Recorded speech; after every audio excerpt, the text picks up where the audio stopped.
All right, I'm going to show you guys the solution for number 3 to begin with. So there's number 3. Number 3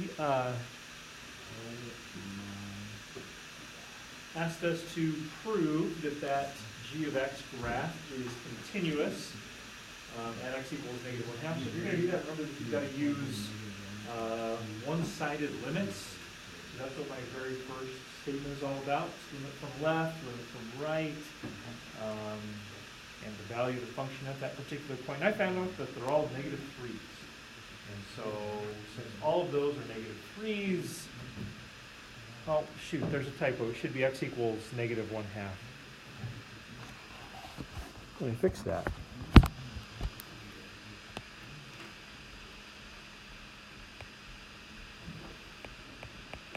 There we go. Okay, so at that point, as I've completed that statement about one-sided limits, I have proven that g is continuous at that x equals -1/2. And then it says show that g of x equals -5. So this is IVT, right? And so what I did, and you might have chosen different points that I did. I chose -1 and 2 to evaluate in the appropriate pieces there given the domains. You might have chosen other points, but as long as you found a y value above -5 and a y value below -5, you can then use that continuity to prove that the y values had to go through -5 to get that. IVT. Okay, so very old, believe it or not, we first looked at the IVT last August. How you doing? Done a lot since then, of course, so hopefully it's not too far back in your brain, but any questions on 3? All righty, so then here is number 2. Number 2, thank goodness, was calculator active. So what I did is I found the velocity, because when an object is at rest, the velocity is 0. So I used the product rule to find an expression for velocity, and then set that velocity equal to 0. And then how on earth did I go from here to there? Graphed it and used my calculator, right? Not going to even try to mess around with how do I solve this. I mean, you could make some progress, but then eventually you'd get stuck. Anyways, got those 2 values, and then justified it by saying, well, hey, at those 2 times, velocity is 0, so the particle must be at rest at those times. This, of course, works because the particle is moving only along the x-axis, just doing this. So if the velocity is ever 0, it's not moving. If the particle is ever moving up and down and left and right, you'd have to do a little more work. And if the particle is moving up and down and left and right and towards you and away from you, you'd have to do a lot more work, right? You'd have to 2 more steps, really, to get to that. But we're just talking about 1D motion, so that's it. Questions on 2?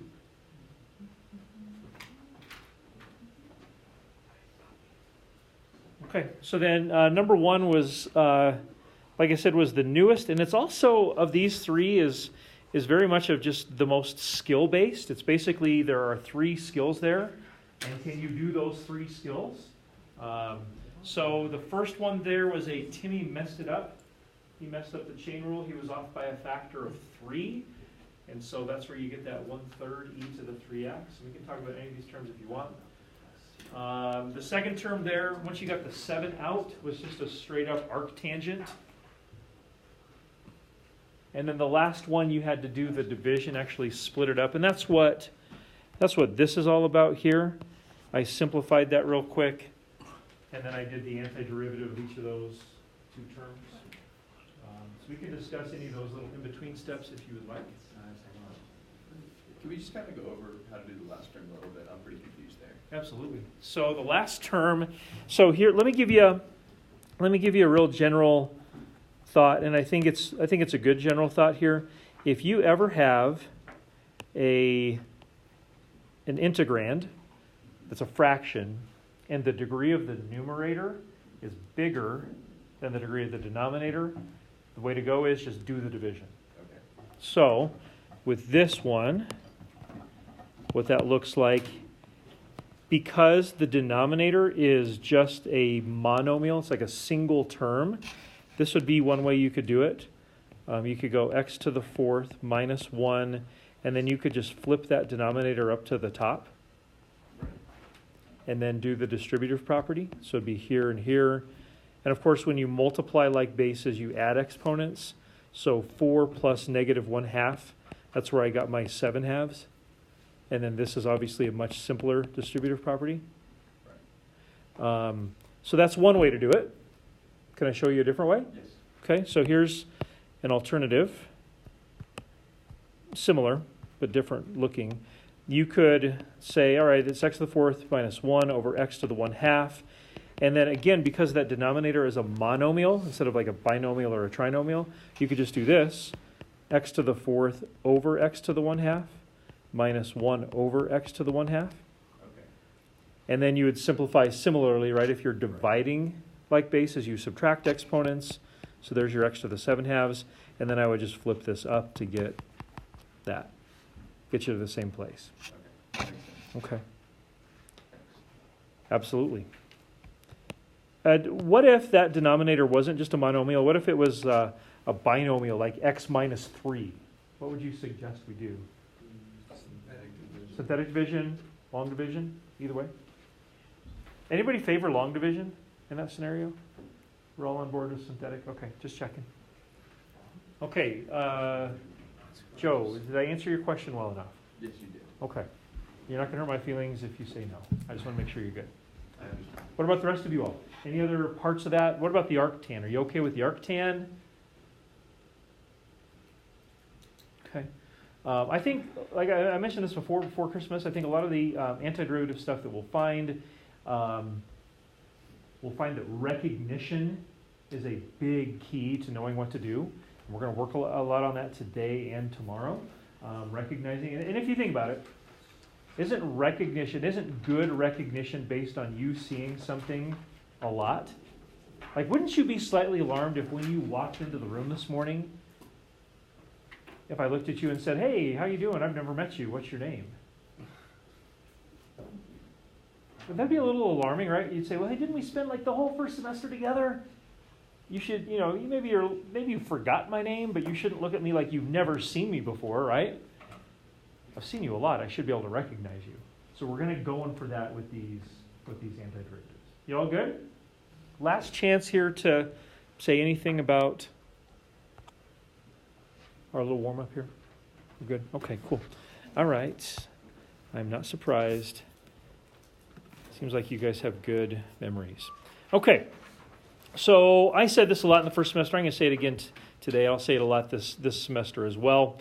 We're going to continue to look at antiderivatives. And if you're doing an antiderivative and the integrand is a fraction, our first instinct really needs to be, is there any way I can avoid this fraction? And we've looked at ways that we can avoid fractions, and we'll continue to look at those same ways. But there are certainly going to be some moments where the fractions are just unavoidable, and we need a way to deal with those fractions. So I want to give you like a way to think about this. And this is one thing that as I think about you guys, graduating and going on to college and jobs later, I think about something like this as something that you can definitely take with you. Like, I don't know if you're going to be an engineer or a mathematician or an interior designer or, an engineer or an accountant or a writer. I don't know what you're going to be. So you may or may not use these things directly all the time in your next 5, 10, 15, 20 years. However, the way we think and the strength that we try to build through this in your thinking skills and your analytical skills, that's something that I know for sure you're going to take away. That makes sense? I say this all the time. I don't think anybody has ever gotten fired from their job because they were just such a logical thinker. Can you imagine? Sorry, Hunter. You're so smart and you think so well. You're so logical. Why I need to fire you? I just don't think that makes any sense. I can see people getting fired for the opposite reason, right? Like, the stuff you do makes no sense. Do you have any reason for doing what you just did? Gee, I don't know.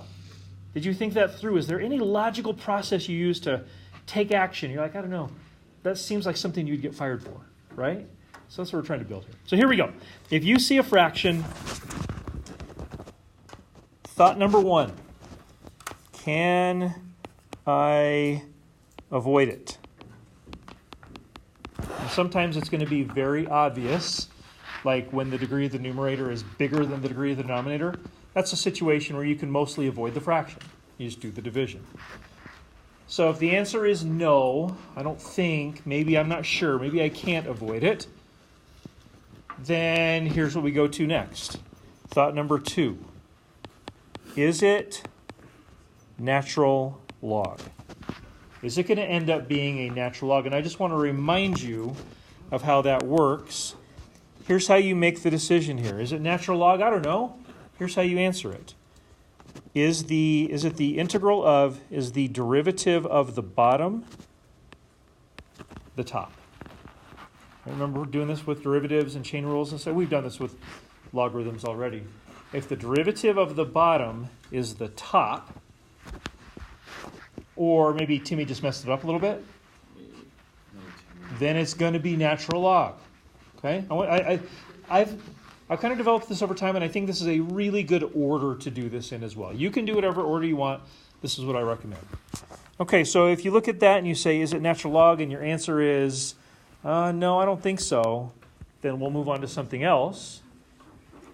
And if it's not natural log, our next strategy is going to be flip up.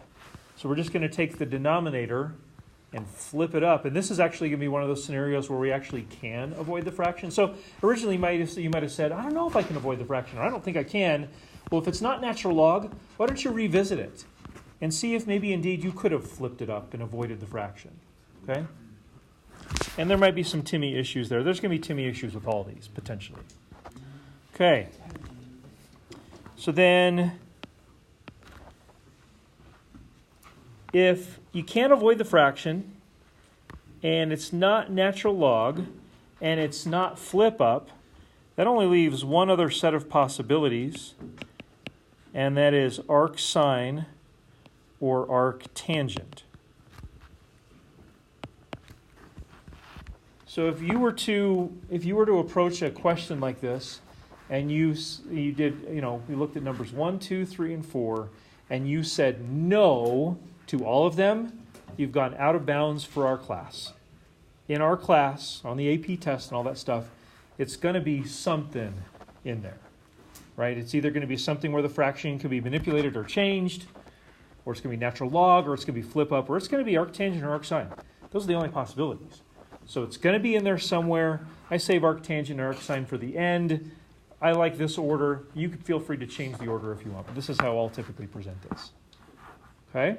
And remember that arcsine is antiderivative of u prime over square root of a squared minus u squared. And what is arctan? U prime times a over a squared plus u squared. Nice work. So what would distinguish an arcsine from an arctan?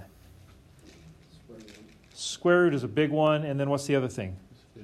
Yeah, addition versus subtraction. So you're going to find, and maybe you can see here with number 1, you're going to find that sometimes these antiderivatives are going to look really similar, but in the end, they're going to look very different. Okay? And it's all going to be based on, hopefully, this logical process we can kind of build in here. Okay?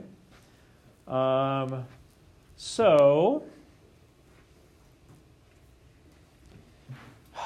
I've been debating about this all morning. Do you guys need some guidance? Do you want me to work with you on number 1?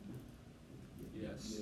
Okay. I'm totally fine with that. I do like you guys tackling this, but I'm happy to kind of work with you and kind of share my thoughts, and then I can turn you loose. And to be honest with you guys, mostly today and tomorrow are going to be the same, right? So tomorrow is going to be just a continuation of today. There's enough going on in here where 2 days make a lot of sense. Okay, so let me just take you through some basics here. So for number 1, how many terms are in the integrand? And anytime you see more than one term in an integrand, what should you probably do? Yeah, split it up. Yeah, turn it into an addition of integrals, right? It is addition, yeah. Or are you thinking, oh goodness, so were you thinking actually combine? That's actually going to, I was not expecting anybody to say that. That seems logical, But that's going to end up making a much bigger mess, you would find, as you went through that list of, is it ln, is it flip up, is it arcsine, is it arctan? That's going to end up making a much bigger mess, honestly. So I'm glad you said that. That's going to be my favorite, I don't think so, of the day.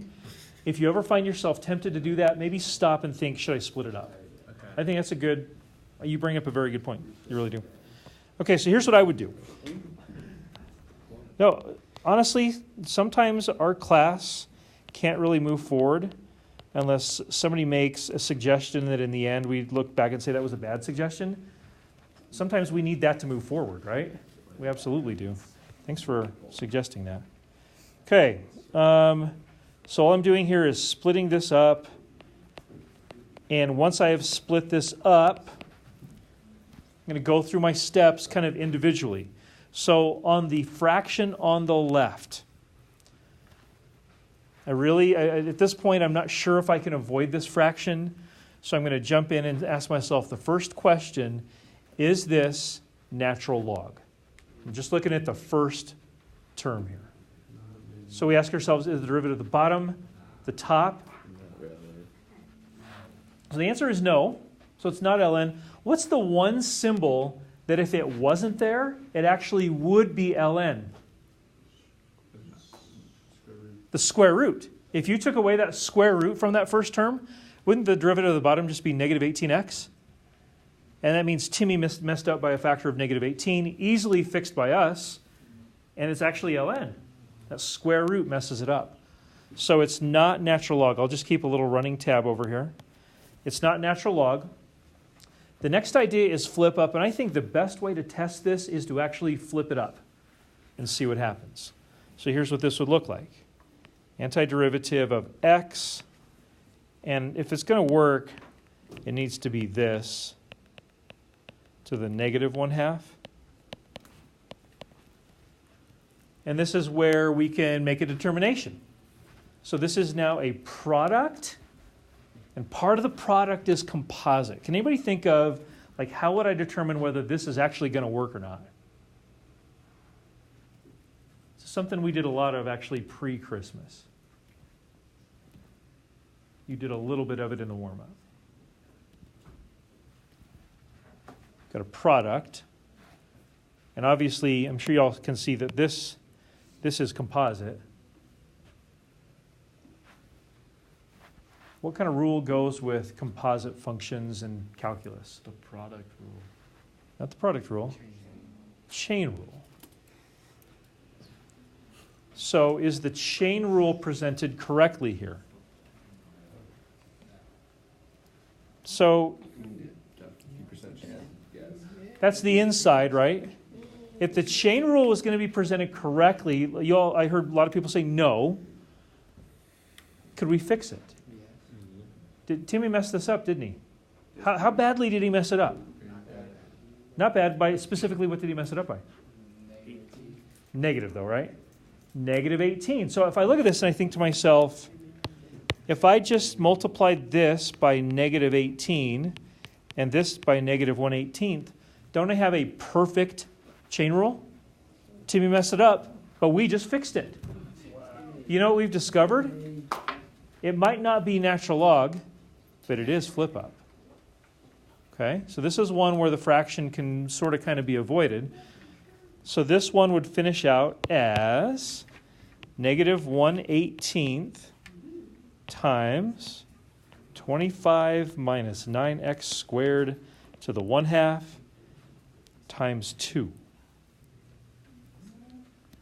That times 2 is just division by 1/2.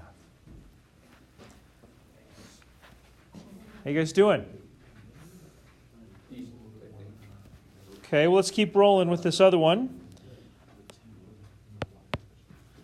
So this other one, I'm going to go natural log, flip up, arc, sine, arc, tan. So guys, again, these are the only 3 possibilities, or 4 if you want to think about it like that. So for the second term, is it natural log? It's definitely not natural log. The square root messes that up, but then there's more to it than that, right? It's the second term is really not natural log. It doesn't fit that u prime over u pattern at all. So it's not natural log. Is this a flip up? Well, remember, the only way to tell this is either to mentally or physically try it, right? So I'll write it out here. Here's what maybe you would do. You'd say 25 minus 9x squared to the negative 1/2, kind of like we did before. So if this is going to work, doesn't the other factor have to be the derivative of the inside? And what's the derivative of the inside? So the negative 18 is no big deal because we already did that with the first one. But the x is a big deal. So the fact that Timmy is off by a factor of x, it doesn't mean that we cry and quit. It just means that this is not the right form, right? This is not going to work. It's not going to, bless you, it's not going to check. So it's not flip up. And like I said, you only have really, you could count them all up. There's 4 possibilities. So if it's not ln and it's not flip up, we know for sure that it's either arcsine or arctangent, bless you. And of those 2 possibilities, which one is the only realistic one? What tells you that? The minus and the square root. So I'm going to assume that it's not arctan. I'm going to go here based on the assumption that it's arcsine. And if it is arcsine, you could do this in your head. I'm going to just write it off to the side. If it is, bless you, going to be arcsine, what would your u be? 3x negative. It'd be 3x, right? It'd be the square root of 9x squared. So it'd be 3x. And what would your a be? 5. Okay. So The chain factor's off. if this is going to be arcsine, the numerator has to be u prime. And what's u prime? And the numerator is just a 1. So thankfully, this is just a Timmy mess up here. So all I really need to do is go times 3 times 1/3 on the outside. And then I should be able to directly go to an answer of, 1/3 arcsine of 3x over 5. And then after all that work, don't forget your plus c.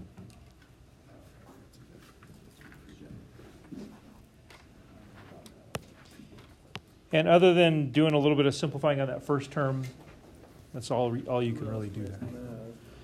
Let me remind you this. If you did one of these and you thought, man, that was a lot of work, I'm still not sure if I got it right, what could you do?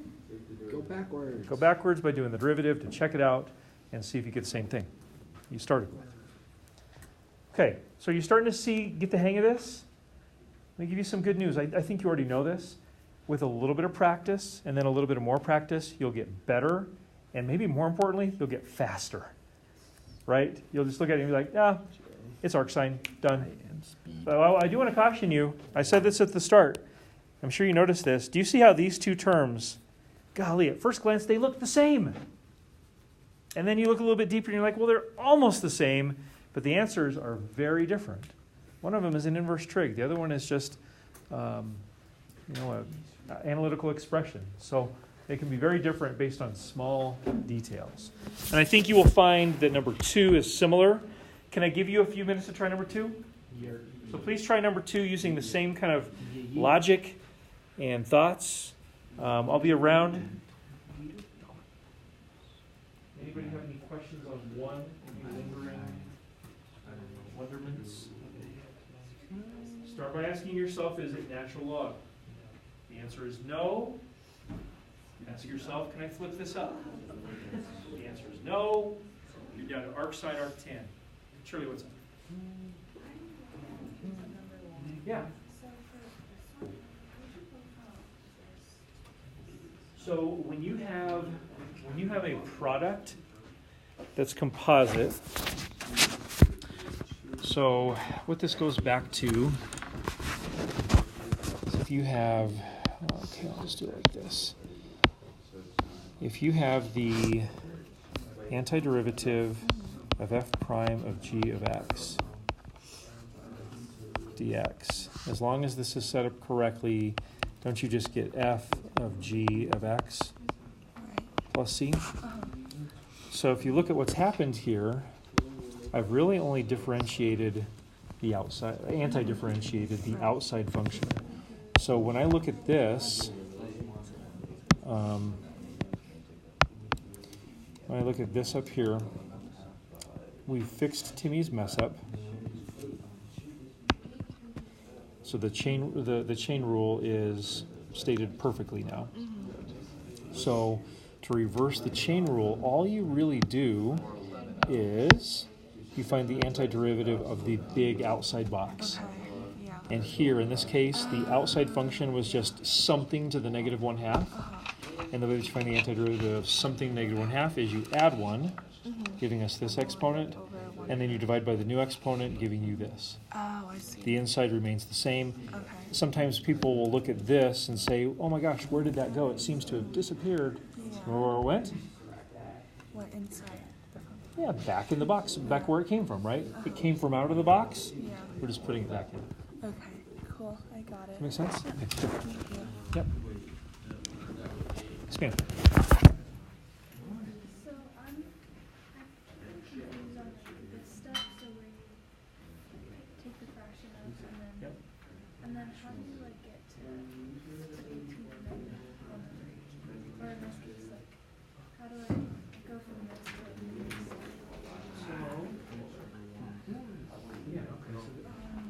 So I would get the 11 out, because it's a constant multiple, it's only going to muddy the waters.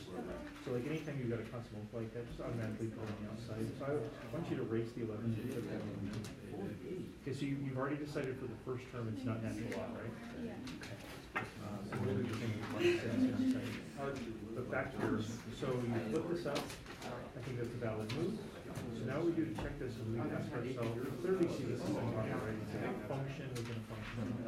We're going to ask ourselves, is the derivative of the inside the other side? So what's the derivative of the inside?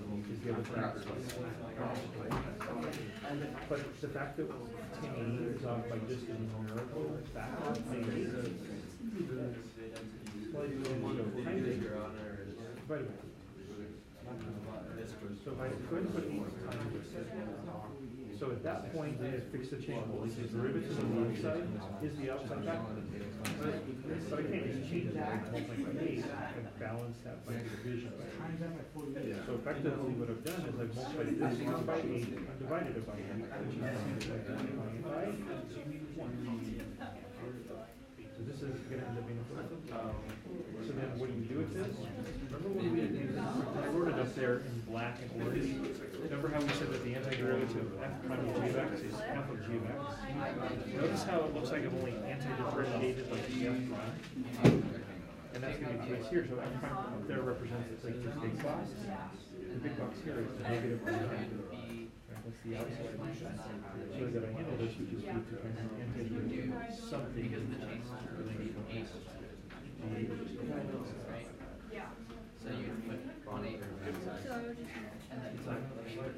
So, no, you don't multiply, it like disappears. Remember my little box thing? Remember how like the little box just like, it doesn't get multiplied back in, it just goes back in. Because remember it came out as the result of the chain rule, so it just disappears back inside. That make sense? I'm going to show everybody here, because we got to go in here in a second. Hey, if you guys would, check this out. So number 2, and obviously you guys can see that there are a lot more of these, and we'll get done with most, if not all of these, and tomorrow. So for number 2, let's do a couple of preliminary steps that I think are pretty important. So number 1, I'm going to split this up into 2 separate antiderivatives. This might seem like sort of a menial, pointless step. There are times, and this is one of those times, where this is actually a pretty important step. The next step would be to get the 11 out of there, and to get the 6 out of there as well. I mean, that seems like house cleaning. I get it. You could do it in one step. I really think that that's important, because with the 11 in there and the 6 in there, it muddies the waters, and you end up dealing with more fractions than you have to. It's not impossible at all. I just think it makes it more complicated than it needs to be. So for the first one is definitely not natural log. The symbol that messes that up, the square root, right? The square root really messes that up. So my next idea, if it's not natural log, is going to be, let's try flip up. Wouldn't flip up look like that? So when you try flip up, you're basically going to do the Timmy test, right? Is the derivative of the inside the other factor? So what is the derivative of the inside? 8. Is the other factor 8? No. But this is easy to fix, isn't it? Timmy, again. And so because it's very easy for us to fix, this is it. So it's going to be times 8 on the inside to fix his error, and then divided by 8 to balance out what we just did. And then this one would finish like so. It would be 11/8 times 8x minus 9 to the positive 1/2. And then just keep in mind that division by 1/2 is the same thing as multiplication by 2. So that would be the first part of my final answer. And then over on the right, remember my first question should be, is this natural log? So here the question is the derivative of the bottom the top? So what's the derivative of the bottom? 8. Just an 8. Is the top an 8? It's just a 1. This is easy to fix. So just like we did before, Timmy messed it up, but we can come to his rescue and fix it for him. Multiply the top by 8, divide the outside by 8. So I end up with this. And I know that it's natural log. So this would end up being plus 3/4 natural log of the denominator plus c. So these are all things that we have mostly done in the past. We're just trying to put them all together. So when I see you guys tomorrow, we will continue on with this same stuff. Hey, if any of you didn't get your quiz 12 back, that was pre-Christmas, I have those. Before you leave, let's make sure you get those.